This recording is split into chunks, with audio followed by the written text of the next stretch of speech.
A'udzubillahi minasyaitonirrajim. Bismillahirrahmanirrahim. Wa'mur ahlaka bis-sholati wastabir 'alaiha. Jadi kemarin ada satu ayat yang belum terangkan ya. Belum terjelaskan. Atau belum waktunya.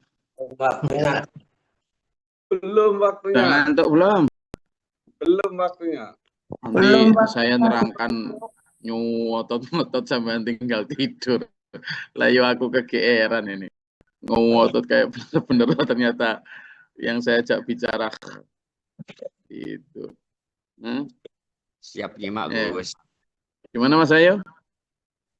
Siap nyimak. Pokoknya kalau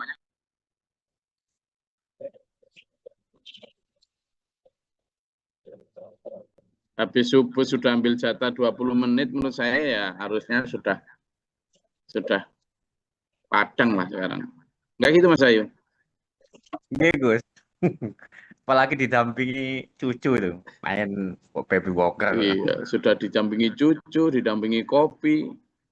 Espol itu. Pak Bakru backgroundnya keren, masjid situ Bondo ya.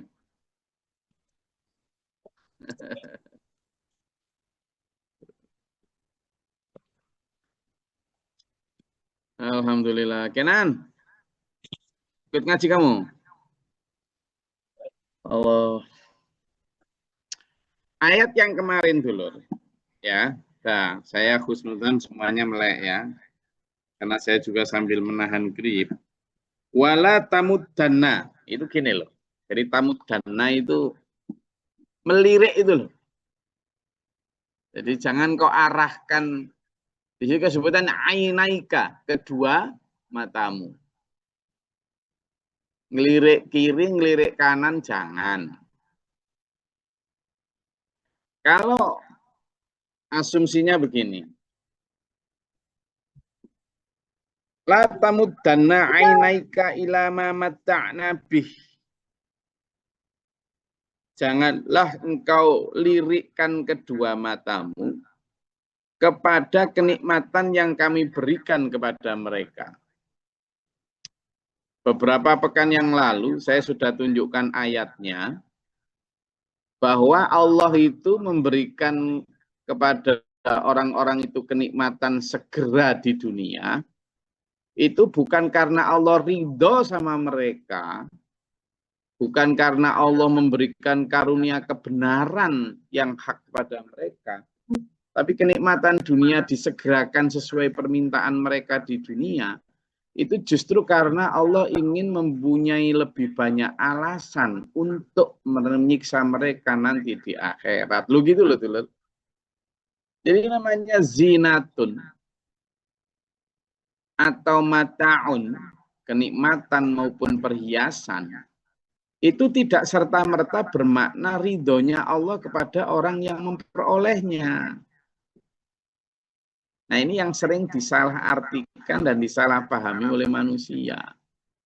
Seolah-olah kalau sampean dan orang-orang itu bergelimang di dalam rezeki, harta, angka, dan benda, itu seolah-olah Allah sedang meridhoi cara hidupnya. Enggak.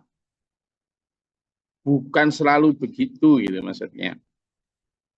Makanya dalam kalimat ini disebutkan wala tamuddanna ainaika, janganlah engkau lirikkan matamu ila ma matta'na bihi, kepada kenikmatan yang kami berikan kepada mereka. Itu hanyalah azwajam minhum, sebagian dari mereka kita kasih memang. Itu hanyalah zahratal hayatid dunia. Apa? Bunga kehidupan dunia. Yang dimaksud bunga kehidupan gimana? Ya, itu hiasan. Jangan kamu petik. Hanya petetan. Tahu petetan ya. Kalau orang Jawa dulu bilang petetan. Itu telaga, indah, Jowerni di tengah padang pasir di saat kamu perjalanan jauh kehausan. Boleh kamu minum, tapi setangkup saja, sesuai kebutuhan menghilangkan dahaga. Jangan minum terlalu banyak, nanti kamu nggak bisa lanjutin perjalanan. Lo tidak bukannya ngambil setangkup, malah jegur seluruh. Seperti seluruh ya. Seluruh itu menyelam, tapi ya seluruh lah. Minum sepuasnya, ya bener akhirnya nggak bisa wes kelempoken. Makanya kata Allah, jangan kamu melirik kepada apa yang kami berikan kenikmatan itu. Memang berarti kan ini benar-benar nikmat toh. Jadi punya kekayaan banyak itu nikmat memang iya. Tapi sebenarnya Allah sedang linaftinahum fihi. Allah sedang hendak menguji mereka. Dengan itu diuji itu. Jadi sampean kekurangan harta juga diuji, sampean kebanyakan harta juga itu ujian. Ujian tuh loh. Sampean diberi gagal juga ujian, diberi sukses juga ujian. Tapi jarang orang ngomong gini. Waduh, datang misalnya kepada saya, pada Gus. Waduh, gimana nih Gus?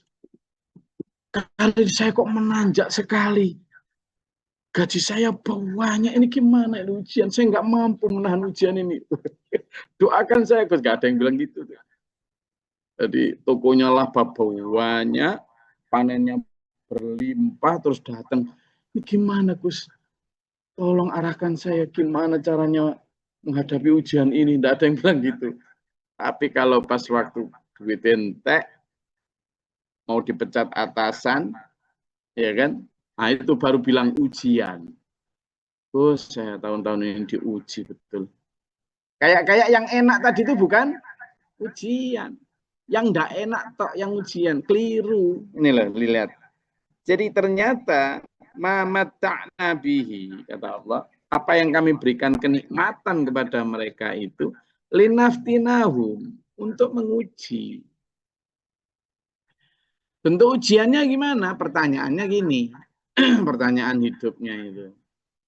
Apakah dia akan merasa bahwa itu hasil usahanya ataukah karena karunia Allah? Satu pertama tuh. Yang kedua, apakah dia kemudian bersyukur dengan kenikmatan yang diterima? Yang ketiga, apakah kemudian dia menindaklanjuti bersyukur itu dengan berbagi? Yang keempat, apakah kenikmatan itu kemudian dia habiskan di dunia atau juga dibawa pulang ke akhirat? Dan yang kelima nih, yang tidak kalah penting, apakah ketika dia dapat kenikmatan itu lalu ambisi untuk mendapatkan lagi dan lagi, ataukah dia qanaah dengan yang diberikan? Nah itu pertanyaan-pertanyaannya. Ujiannya di situ. Gitu. Lah gimana dengan ujian orang yang tidak dapat banyak atau bangkrut? Ya pertama, apakah dia ikhlas dengan kebangkrutannya? Artinya dia tidak menyalahkan sana sini apalagi menyalahkan Tuhan. Yang kedua, apakah dia ketika bangkrut tetap akan teguh beribadah? Yang ketiga, apakah dia kemudian menjadi orang yang berputus asa atau bangkit kembali? Yang keempat, apakah kemudian dia tetap teguh pada yang halal? Jadi kebangkrutannya itu tidak membuat dia kemudian daripada halal juga sulit, terjang aja yang haram. Apakah dia begitu ataukah tetap teguh kebangkrutan tidak merubah konsistensinya untuk memilih halal? Lalu yang kelima nih, tidak kalah penting juga. Apakah ketidakpunyaan hartanya itu tetap tidak mempengaruhi keimanan dan kecintaannya kepada Allah. Nah ini, jadi sama-sama ujian di situ. Nah, tergantung manusianya aja yang kemudian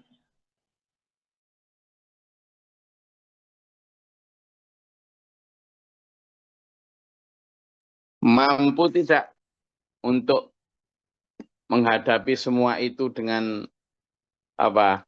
sikap yang benar. Nah, ini yang ingin dilihat Allah kan begitu. Ketika aku beri kenikmatan berupa nikmat kebenaran, kemewahan itu. Nah, makanya oleh Allah diuji sebenarnya. Ujiannya yaitu tadi.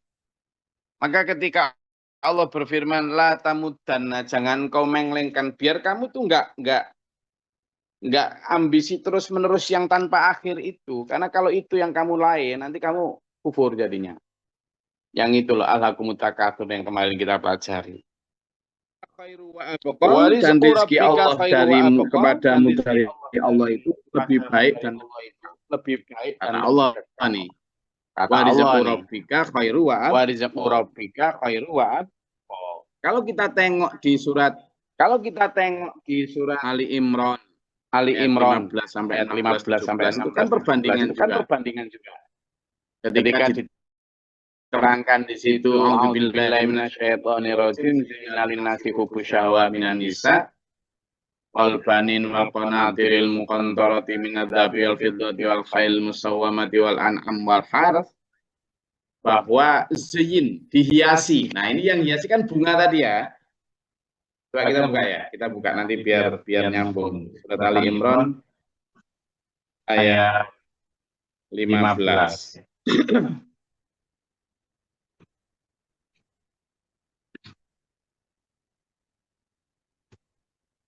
Dari ayat 14 sampai 15. Itu kan perbandingan ya.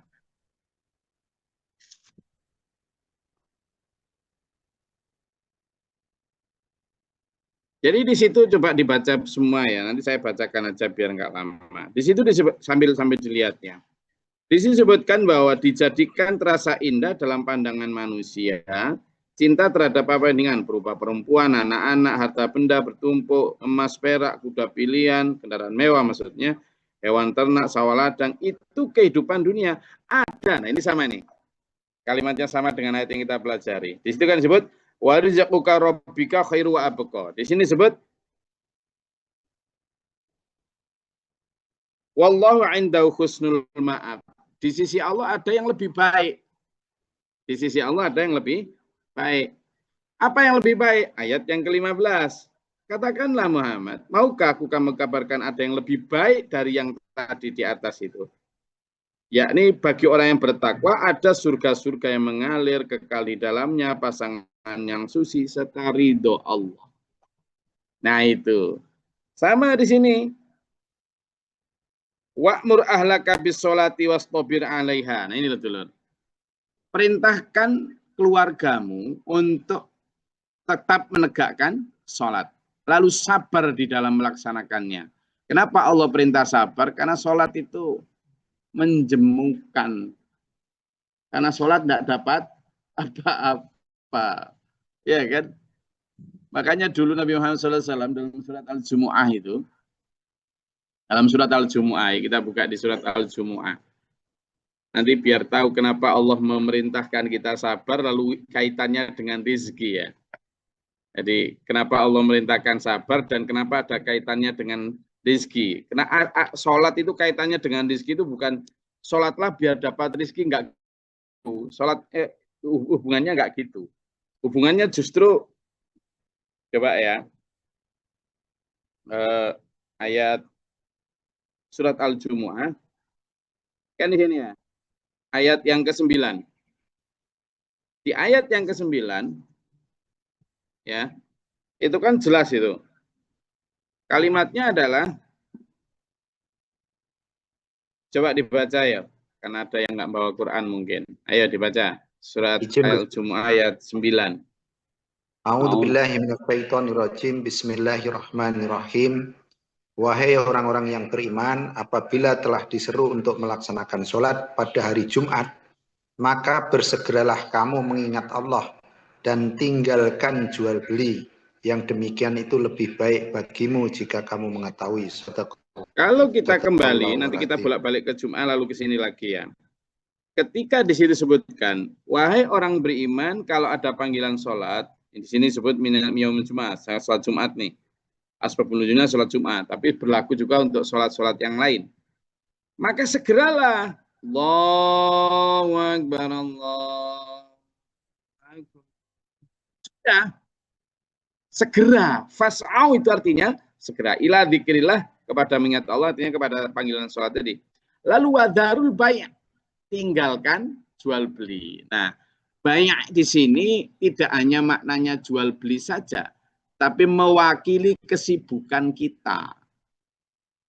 Jadi tinggalkan kesibukanmu untuk memenuhi panggilan Allah. Nah, nanti kita balik ya ke surat Toha. Kenapa manusia diperintah sabar? Dalam surat itu kan fastobir alaiha. Dan bersabarlah dalam melaksanakan panggilan sholat tadi, memenuhi panggilan sholat tadi. Kenapa?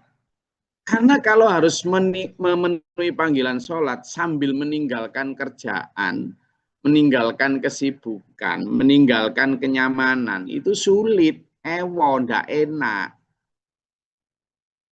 Lah ini loh yang kemudian agama itu seolah-olah menjadi penghalang, repot, ribet. Makanya manusia zaman modern lah dikit-dikit gini, jangan bawa-bawa agama, gitu. Karena memang agama itu menjadi koridor seperti ini. Wadharul bay', tinggalkan perdagangan. Loh, ini gimana sih? Pekerjaan itu kan juga penting. Cari nafkah itu kan juga ibadah. Waduh, repot sudah. Jadi katanya karena cari nafkah itu ibadah, sholat belakangan aja. Lah ini repot, ini nggak gitu ya. Kenapa? Dzalikum khairul lakum in kuntum ta'lamun. Sholat itu meninggalkan dagangan itu lebih penting jika kamu tahu. Nah, nanti di sini ya. Lagi kita coba kembali. Nanti kita kembali ke Al-Jum'ah lagi. Sekarang kita lihat ke Toha tadi, ayat 132. La nas'aluka rizqan, nahnu narzuquka. Kata Allah. Aku tidak minta rizki sama kamu. Aku yang ngasih kamu rizki itu. Gitu. Loh, kok sampai Allah bilang begitu? Aku tidak minta rizki sama kamu. Kenapa? Ya karena manusia itu selama hidupnya itu dulunya diperintah Allah untuk ibadah, fokus, mengabdi, taat, tunduk pada Allah dalam menjalani hidup ini. Lalu kemudian kamu lah butuh makan, butuh sandang, butuh papan. Oke, bekerjalah. Kan gitu. Untuk memenuhi kebutuhan sandang, pangan, papan. Berarti kan yang utama adalah mengabdi kepada Allah. Lalu kamu membutuhkan sandang, pangan, papan. Bekerjalah sekedar untuk memenuhi itu. Lah kok ternyata manusia malah kemudian total hidupnya hanya untuk mencari makan dan mencari rezeki. Itu yang kemudian ditegur Allah. Lanas aluka rizqan. Kami tidak minta kamu kasih kami rezeki kok. Terus kamu hadipunya hanya untuk rezeki itu gimana? Boleh kamu nyari rezeki. Ya sekedar agar kamu itu punya energi untuk mengabdi kepadaku. Nah itu ditegaskan lagi dalam surat Az-Zariyat. Ayat 57. Coba dibuka. Gantian. Az-Zariyat ayat 57. Ini manusia karena melenceng dari arahan awal sehingga ditegur ini. Saya sering memberikan contoh. Ya, silakan Mas Habib. Ya, Gus. A'udzubillahi minasyaitonirrajim. Bismillahirrahmanirrahim. Aku tidak menghendaki rezeki sedikit pun dari mereka, dan aku tidak menghendaki agar mereka memberi makan kepadaku. Astagfirullahal azim. Nah, itu kan. Jadi, aku ini tidak minta kamu ngasih makan aku loh, so menuso. Juga Enggak, aku ini tidak minta kamu ngasih aku rezeki. Kok hidupmu hanya nyari makan, tok. Nyari rezeki, tok, itu gimana kamu itu? Gitu kata Allah. Ini bukan kok larangan nyari makan, nyari rezeki, bukan. Meluruskan porsi dan proporsinya. Gimana proporsinya? Ayo balik lagi ke surat Al-Jumu'ah coba. Ayat yang ke-10, monggo dibaca. Ayat yang ke-10.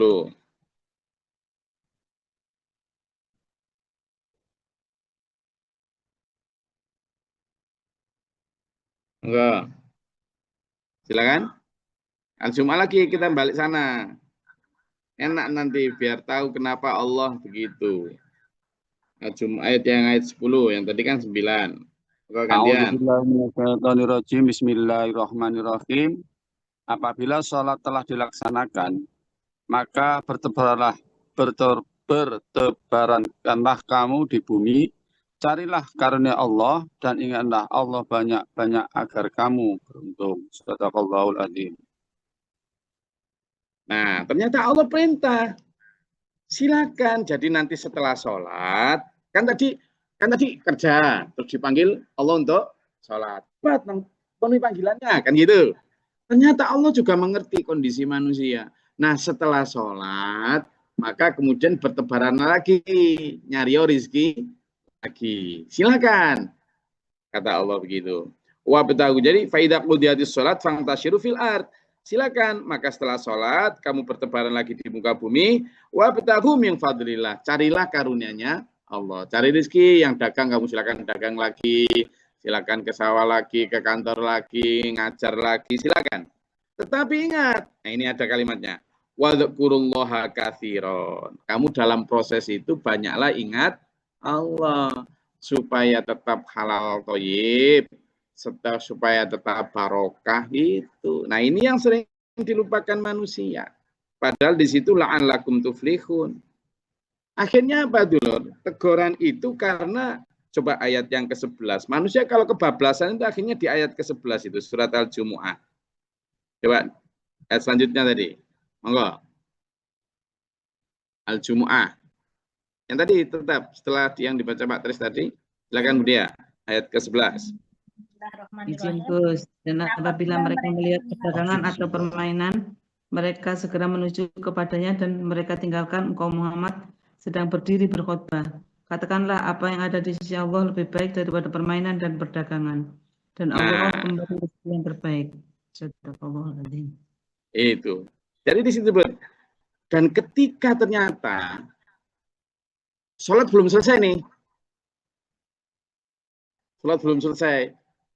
Tapi di tengah-tengah sholat, bahkan Jumatan nih, ternyata wa idza ra'au tijaratan, ketika mereka melihat perdagangan. Jadi dari Syam para pedagang datang, barangnya bagus-bagus. Orang kan nggak mau ketinggalan, milih yang paling bagus toh. Maka auta permainan infaddu, mereka menuju ilaiha kepada perdagangan tadi. Wa taraku qa'iman, dan kamu ditinggalkan sendiri. Mereka meninggalkan kamu khutbah sendirian. Jadi pernah di masa itu dulu Rasulullah Jumatan itu loh. Yang Jumatan itu karena ada pedagang datang, pergi semua sampai tersisanya 3 atau 5 orang gitu. Bayangkan di masa Rasulullah itu para sahabat imannya jauh lebih tinggi dari saya dan sampean saja begitu, apalagi orang-orang sekarang. Nah ini loh, jadi ditinggalkan, wow, itu wataraku qa'iman, dan mereka meninggalkan kamu berdiri sendiri khutbah. Maka kul katakanlah Muhammad, ma indallahi khairum minal lahwi wa minat tijarah. Apa yang ada di sisi Allah itu lebih baik dan daripada juga permainan dan perdagangan itu. Wallahu khairur raziqin, dan Allah sebaik-baik pemberi. Ya. Dan Allah sebaik-baik pemberi rezeki. Makanya kembali kepada surat Toha. Balik sana di ayat 132 disebutkan, la nas'aluka rizqan, kami tidak minta rezeki sama kamu wahai manusia. Kok terus hidupmu cuma numpuk rizki, angka dan benda itu ya opo. Nahnu narzuquka. Kami yang ngasih rizki kamu itu. Kalau kamu misalnya mengabaikan sholat, mengabaikan sedekah, mengabaikan apa yang aku perintahkan, lalu nanti tak copot matamu ya apa? Tak copot kakimu ya apa? Lalu jantungmu tak kasih berhenti sehingga kamu harus pasang ring. Gimana kamu? Bisa nyari rezeki? Kan gitu. Lalu kamu tak kasih stroke gimana? Itu menunjukkan bahwa nahnu narzuquka. Mau kamu punya 2 miliar, 2 berapapun, tak bisa. Makanya kata Allah tadi ketika dipanggil Allah ya datang. Nanti setelah itu nyari rezeki lagi. Lalu sambil banyak ingat Allah. Jadi ikuti itu aja. Bukan kok tidak boleh nyari rezeki. Itu loh. Jadi keseimbangannya di situ tuh loh. Supaya kita, kata Allah di situ, wal aqibatu littaqwa, dan akibat atau balasan yang baik untuk orang yang bertakwa. Akhirnya kita mencari rezeki itu dulur, enak, tenang, damai, tidak dikejar oleh ambisi-ambisi yang sifatnya duniawi tadi. Kita benar-benar mencari rezeki itu manfaat betul. Kerja keras kita itu benar-benar terbalaskan, baik di dunia maupun di akhirat. Wa qalu laula ya'tina bi ayatin min rabbi awalam ta'tihim bayyinatu ma fis suhufil ula. Dan mereka kemudian berkata, mengapa dia tidak membawa tanda bukti dari Tuhannya kepada kami, wahai Muhammad. Kalau disampaikan, bukankah telah datang bukti kepada mereka dulu di kitab-kitab yang terdahulu. Tapi mereka tidak beriman juga, toh. Wa anna ahlaknahum bi'adabi min qabli. Dan kalau seandainya mereka kita binasakan atau kita azab sebelum datangnya Muhammad, pasti mereka akan mengatakan, Rabbana laula arsalta ilaina rasulan fanattabi'a ayatika min qabli an nadhilla wa nakhza. Kenapa ya Allah kok langsung disiksa? Kenapa enggak diutus rasul sehingga kami bisa percaya terhadap ayat-ayat itu, ikut sebelum kami dihinakan, dibuat sengsara. Ngewo imam manusia itu. Ketika diutus rasul mereka minta mukjizat, seandainya mereka sebelum diturunkan rasul lalu mereka minta diturunkan rasul. Maka kul katakanlah Muhammad, kullu mutarabbisun fatarabbasu, wes enggak banyak bicara. Kamu nunggu, aku juga nunggu. Wes kita sama-sama nunggu saja nanti gimana keputusannya. Fasata'lamuna man ashabas sirati sawi. Nanti kamu akan tahu siapa yang berada di jalan yang lurus, wa man ihtada, dan siapa yang mendapat petunjuk. Kalau kamu mau tak ajak, ayo bergabung. Kalau mau saya begitu, kalau tidak mau ya monggo, tapi kalau saya ayo tak ajak bergabung dalam kebenaran ini. Ya, saya rasa itu. Monggo. Kalau mau ada yang dielaborasi atau ditanyakan, silakan. Izin Gus. Izin Gus. Ya. Dari penjelasan ayat tadi mengenai, saya kok lebih fokus pada ajaran Mbak Guru mengenai belajar, berdoa, bekerja. Apakah bisa dikalkulasi masalah ini? Ya, di apa tadi dikalkulasi? Kalkulasi. Elaborasi. Oke, apa belajar bahasa sisian gitu ya. Oke. Ini Mas Iswanto. Jadi benar Pak Guru kalau ngajari kita tentang ruang dan waktu itu jangan sampai lepas dari isian tadi itu. Waktu kita itu jangan sampai lepas dari 3 hal tadi itu. Ayo bekerja. Gitu kan. Pak Guru Muhtar SPMA sangat mendorong loh ya dulur untuk aktif, rajin, disiplin, bekerja dan produktif. Bekerja. Pak Guru itu paling duka ya. Kecewa kalau ada orang cuma gelumpung, memalas enggak. Iya, kalau jam segini gitu sudah ngubrai untuk ayo gitu. Bahkan sudah sejak tahajud tadi. Bekerja. Ayo. Nah, dalam bekerja itu bedanya sama orang umum. Itu tadi melaksanakan sholat al-Jumu'ah ayat 10 tadi. Wadzukurullaha katsir. Oh, banyak ingat Allah. Ayo bismillah sambil sering kita itu diajak nguruk masjid, diajak sambil nanam padi di sawah, sambil menggembala kambing, sambil ngecor, itu pasti perintahnya itu ayo bismillah bismillah bismillah alhamdulillah alhamdulillah bismillah. Jadi sambil bekerja itu kita berdoa. Sambil bekerja itu kita berdoa. Dan nanti ada waktu, meskipun ada waktu-waktu khusus untuk berdoa, baik itu lewat tahajud, renungan suci, iktikaf, wirid-wirid, ada berdoa, tapi sambil bekerja pun kita berdoa supaya berkah mardotillah rizkinya. Nah, tapi jangan lupa, kita itu selain bekerja dan berdoa, beribadah tadi, kita harus tahu ilmunya, supaya tahu mana hak, mana batil, mana salah, mana benar, mana jalan lurus, mana jalan bengkok, supaya tahu. Maka kita perlu apa? Tarbiyah. Apa itu? Belajar. Ya, padahal perintah belajar itu adalah apa? Wajib, fardhah ala kulli muslimin wal muslimat,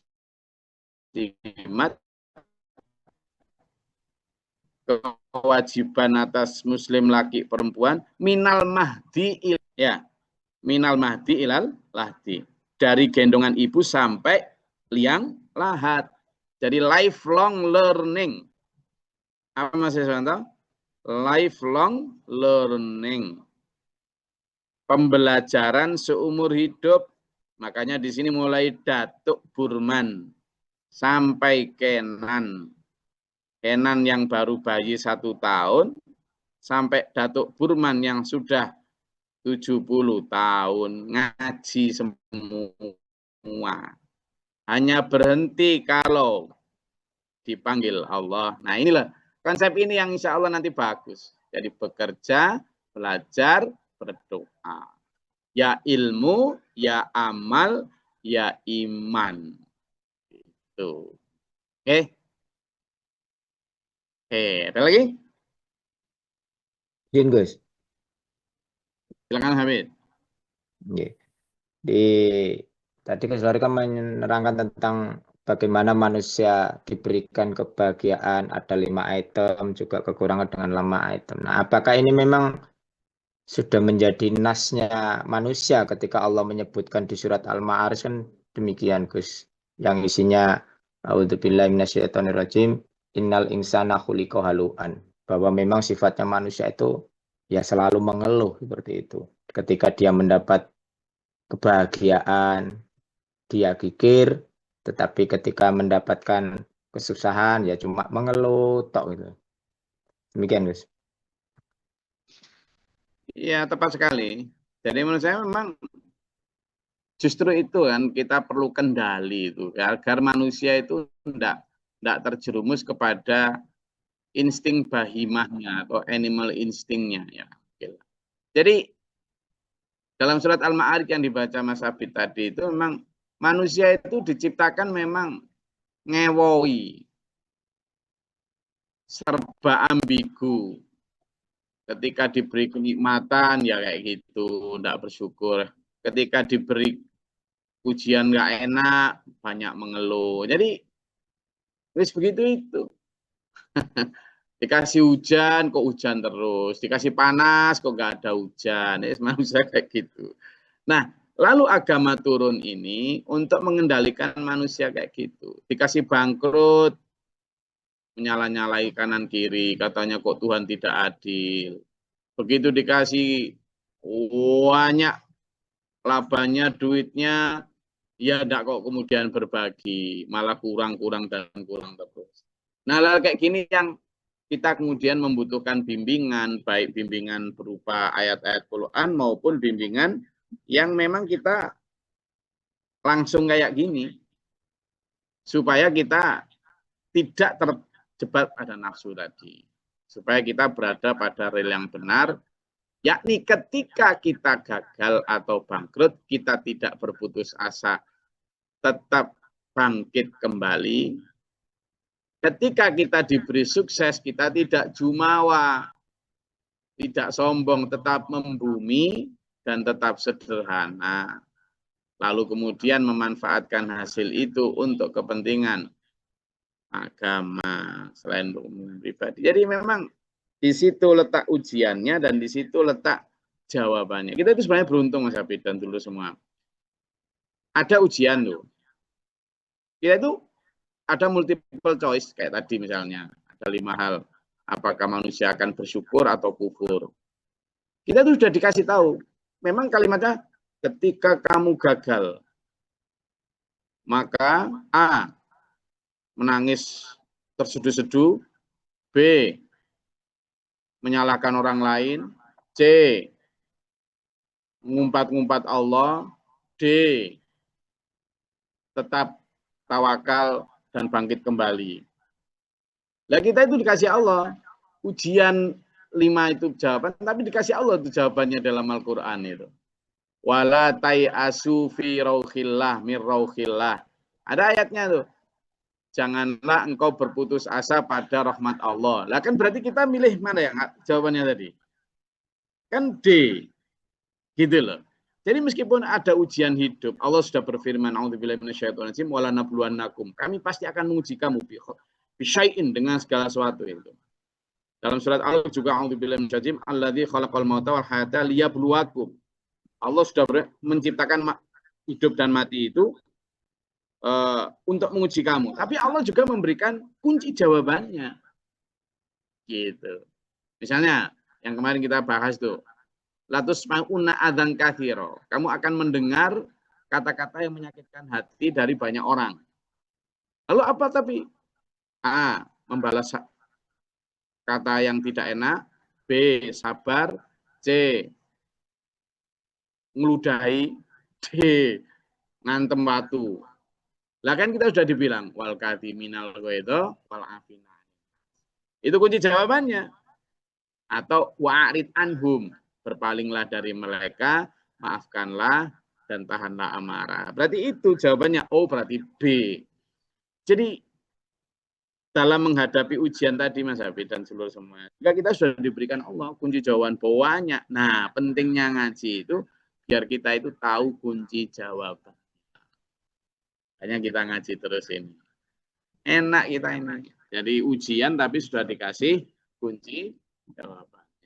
Tergantung kita aja, mau nggak memakai kunci jawaban itu atau pakai kunci nafsu. Nah, itu yang kemudian menjerumuskan. Jadi kita sebaiknya memang pakai kunci yang diberikan oleh Allah. Ya, saya rasa itu kajian kita pada pagi hari ini. Semoga Allah merahmati kita. Shiratal mustaqim. Amin. Allahumma sholli wa sallim barik ala sayyidina. Allahumma fir lil mu'minin.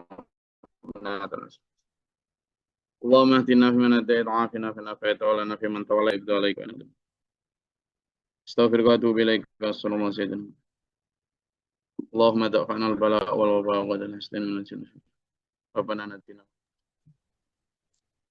اللهم ارفع درجاتنا في الجنة ربنا من فقدنا مع شاهدين ربنا Amin.